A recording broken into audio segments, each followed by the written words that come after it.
Hello everyone, I hope you are doing well. Myself Kuhu Sarkar and this is the 16th part of the series Practicing the PIQ. As you know that I had already started a series where I talked about the PIQ and try to give it explanation in my own way through this PDF. So let's start. I had already complete June 2011 English paper, 25 questions, and now I am going to start with question number 26. So let's start with question number 26.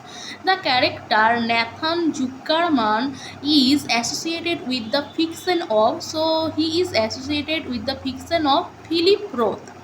Zuckerman is a fictional character who appears as the narrator and protagonist in many of Philip Roth's novels. He appears first in My Life as a novel which was published in 1974, and then The Ghost Writer which was published in 1979, and then also in Zuckerman Unbound which was published in 1984. So the character Nathan Zuckerman associated with the fiction by Philip Roth, and the character appears in many texts like My Life as a novel, The Ghost Writer, and Zuckerman Unbound. Then Plato censored poetry because he believed it. See, he believed that it distorts reality. Plato, he was born in maybe you can see this his birth and death, so there is a little confusion there. So he is a philosopher or in classical Greece and the founder of academy in Athens. Plato has also often been cited as one of the founders of Western religion and spirituality. So you know that he banished the poet from Republic, and because he believed that poetry distorts reality. So in my video where I talked about Greco-Roman period, there I talked about Plato, and I will also thinking about making video in Plato's work particularly. Then question number 28. Which of the following Tennyson poems is a dramatic monologue? So these questions are mostly asked that which are his writings are example of dramatic monologue. So you know what is dramatic monologue. Browning's The Last Duchess is also example of dramatic monologue, and Browning is also famous for his technique dramatic monologue, and Tennyson also used this technique in most of his poems. So the answer will be Tithonus. Tithonus or Tithonus was composed by Alfred Lord Tennyson in 1833, completed in 1859. It was appeared in the February edition of the Cornhill magazine. So it is a example of dramatic monologue. Other works are also by Tennyson, which is In Memoriam, The Church of the Light Brigade, and Crossing the Bar. Crossing the Bar, when he was maybe 80 and he want to die. So this is also a beautiful poem. You can read it also. The character Giovanni features in one of the following texts. So the answer will be John Ford's The Pity. This pity sees a whore. So it is a beautiful play. I like it because there is a you can say and illegal relationship with sister and brother. So it is a play by Gio. It is there is a character which is Giovanni is the brother here. So its pity sees a whore is a tragedy written by John Ford. The play was first published in 1663 for dedicated the play to John Mordaunt, first Earl of Peterborough and Baron of Tarvey, Bedfordshire. So Giovanni is appeared in the play. Then, which of the following poems features the phrase "the still sad music of humanity"? So it was from Tintern Abbey. Tintern Abbey was written by William Shakespeare in 1798 after a walking tour with his sister. The description of his encounters with the countryside on the banks grows into outline of his general philosophy. So the line is the still sad music of humanity. So Tinton Abbey is very important work, and most of the time in TGT and PGT syllabus, Tinton Abbey you should read the poem.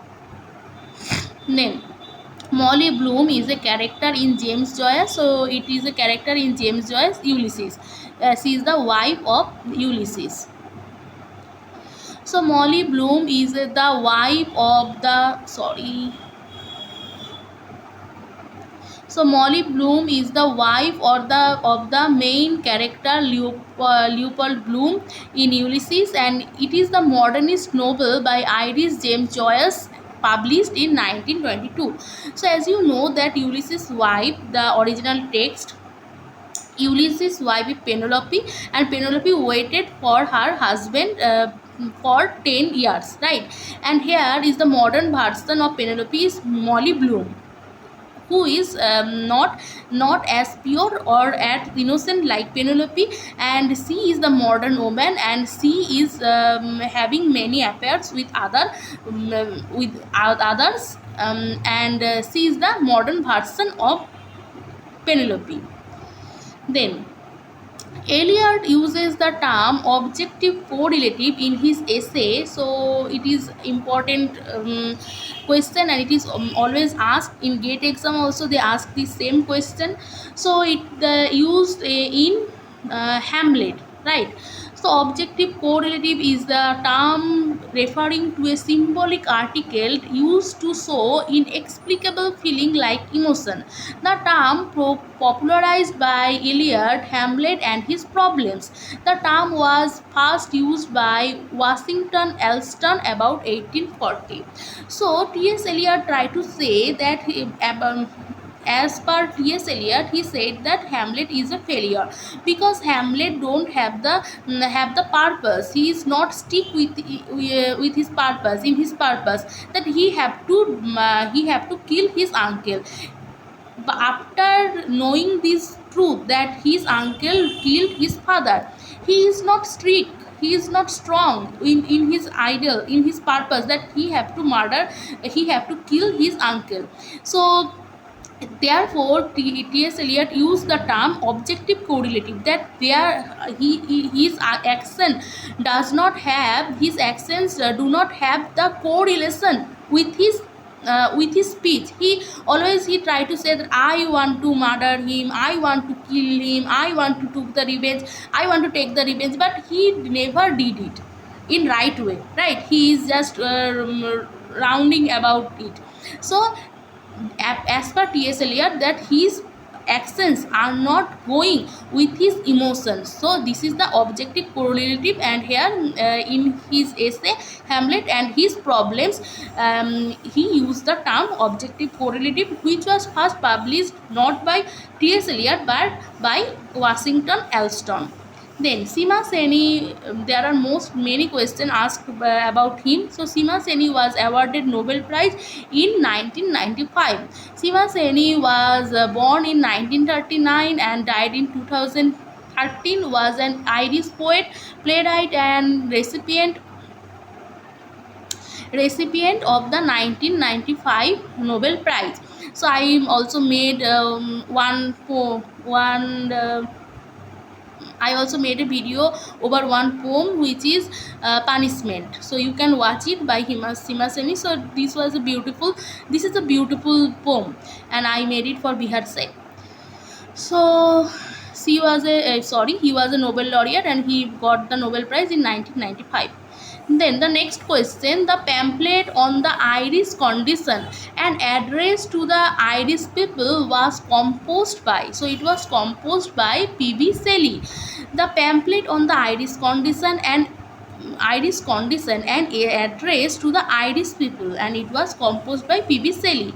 P.B. Shelley wrote the above pamphlet published in 1812. Shelley visited Ireland, immediately became aware of the situation of Irish Catholics and wrote a pamphlet and address to the Irish people. Which of the following arrangements of English novels is in the correct chronological sequence? So you have to arrange it in chronological way. So I will go for in the to the explanation. So first, Kim by Rudyard Kipling. It was published in 1901. Sons and Lovers, it was published in 1913. In one of my video I had already said that Sons and Lovers published in 1913, and I remember it because Rabindranath Tagore also got the Nobel Prize in 1913. So this is the important year for us, right? A Passage to India, it was by E.M. Foster. It was published in 1924. Then Brave New World, this is a dystopian novel. It was published in 1932 by Aldous Huxley. Then Verses on the Death of Swift. So this is by Jonathan Swift himself, and this question also asked in many times. Verses on the Death of Dr. Swift is written by Jonathan Swift himself. It was written in 1731 and published in 1739. Then Widower's House was written by, so it was written by G.B. Shaw. So there are some division between pleasant place and unpleasant place. This is in category of unpleasant play, I think. So Widower Houses is the first play written by G.B. Shaw. He is also a Nobel laureate. To be staged, the play was published in 1892. So this is the category of unpleasant play.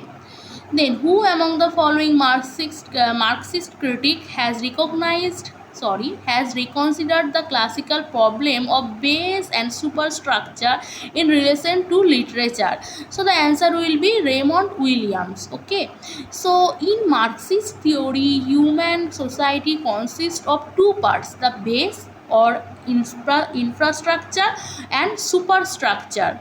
The base comprises the employee work, and the superstructure of a society includes its culture, institution and political power. Okay, so this is given by Raymond Williams. Then heteroglossia refers to, so heteroglossia refers to multiple reading of a text, and it was by Bakhtin.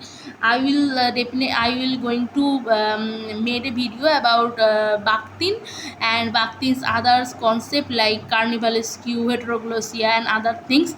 So it is the multiple reading of a text. Heteroglossia means a diversity of voices in a text. There are many voices. You can see, you can understand, you can realize. So diversity of voices, style of discourse, of points of view in a literary work, and especially a novel.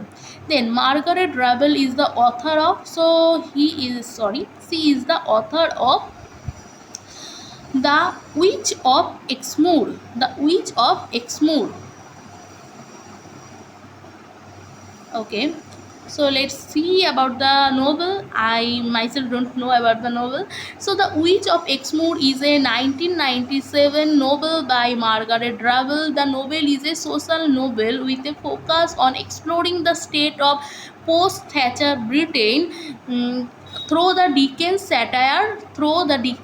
satire of the Palmer family. So I should know the summary. I will definitely go and Google search this text, and so as you should know about the summary of the novel, and it was written by Margaret Drabble. Most of the time they ask questions from Margaret Drabble also. Then MacFlackno is an attack on Dryden's literal rival. So his literal rival is Thomas Shadwell. MacFlackno is a farce mock heroic satire by John Dryden. It is a direct attack on Thomas Shadwell. The verse was written about 1678 but not published until 1682. So it was an attack of Thomas Samuel because he is the famous enemy, right? Then 18th century writers use satire frequently for attacking human vices and follies, like Pope, right? Alexander Pope. So 18th century writers use satire frequently for attacking human vices and follies. Then the next question, Byron's The Vision of Judgment is a satire directed to, so it was directed to Robert Southey. The Vision of Judgment, it was published in 1822. Most of the time they ask this same question. Is a satirical poem by Byron which depicts a dispute in heaven over the fate George third soul. It was written in response to the poet laureate Robert Southey's A Vision of Judgment, which was published in 1821. So, Byron replied in this same title, so very much same, which had imagined the soul of the King George entering the heaven triumphantly to have his due. So most of the time they ask this kind of question, that the Vision of Judgment was written by Byron or A Vision of Judgment was written by Byron. So that how they try to confuse you. So it was a reply because they don't have the WhatsApp or Facebook, right? So they write some essay to give reply, like Dryden. Also you can see that Macflake Sadwell wrote the text, and then Dryden try to reply him with the satire Macflake no medal, then Absalom and Achitophel, and and it got famous, right? And now when we got write some reply, there is nothing. Then the next question, Thomas Paine's The Right of Man was published in, so it was published in 1791. The Rights of Man, and you should know that Wollstonecraft wrote The Rights of Women, right? To take the same title and try to modify it in her own way. So The Rights of Man, it was written by 1791, a book by Thomas Paine including 21 articles, posits that popular political revolution is permissible when a government does not safeguard the natural rights of its people. Then Andrew Marvell's A Horizon Ode upon Cromwell's return from Ireland was written in, so it was written in 1650. The above poem is in the form of political address published in 1650. So it was written by Andrew Marvell, A Horizon Ode upon Cromwell's return from Ireland. Then the next question, the rhyme of Ancient Mariner is about, so it about the guilt and expiation of the Ancient Mariner. The rhyme of Ancient Mariner, you know, it is a famous poem by S.T. Coleridge. Is a longer poem, and I really like the poem. So it is by English poet Coleridge. It was written in 1797 to 98 and published in 1798. First edition of lyrical ballad. Two Daffodils is a poem written by, so it was not written by William Wordsworth, because for William Wordsworth wrote Daffodils. The title is Daffodils only. Two Daffodils is a poem written by Robert Herrick. So they try to give the title to confuse you. They also gave the option of William Wordsworth, right? So that it may confuse you.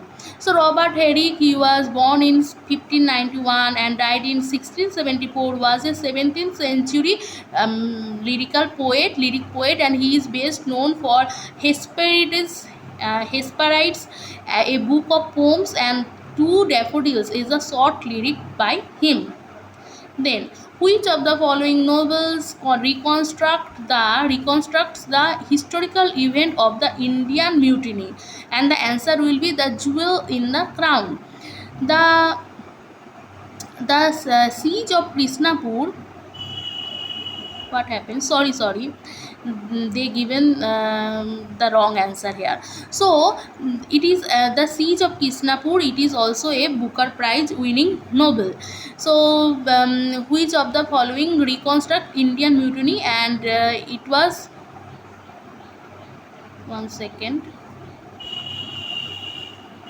so the answer will be B, the siege of Krishnapur. Okay, so the siege of Krishnapur, it was published in 1971 and is a novel by J.G. Farrell. The book details the siege of fictional town Krishnapur during the Indian Rebellion in 1857, like the Sipahi Bidroh. So Indian mutiny, and it was seen in the novel The Siege of Krishnapur. It was written by J.G. Farrell. So I had already make a PDF where I listed all the Booker Prize winning writing with its summary and the writer's biography. So this is a beautiful and important PDF, and if you want, I can also make the video like this, so that because most of the time they ask question from these Booker Prize winning writings. Then England, My England is a poem by, it is written by William Ernest Henry. So was an influential poet and critic, editor of the late Victorian era in England, whose poem England, My England became popular in First World War. Then our last question for today: Shelley was expelled from Oxford University due to the publication of. So everybody know that the necessity of atheism, the necessity for of atheism, for this essay he was banished, or he was restricted from the expelled from the Oxford University. The Necessity of Atheism is an essay on atheism by English poet P.B. Shelley, printed in 1811, for which he, along with his friend Thomas Hogg, was expelled from Oxford. So this is the end of the video. I hope you like it, and if you like, please hit the like button. Thank you for giving your time.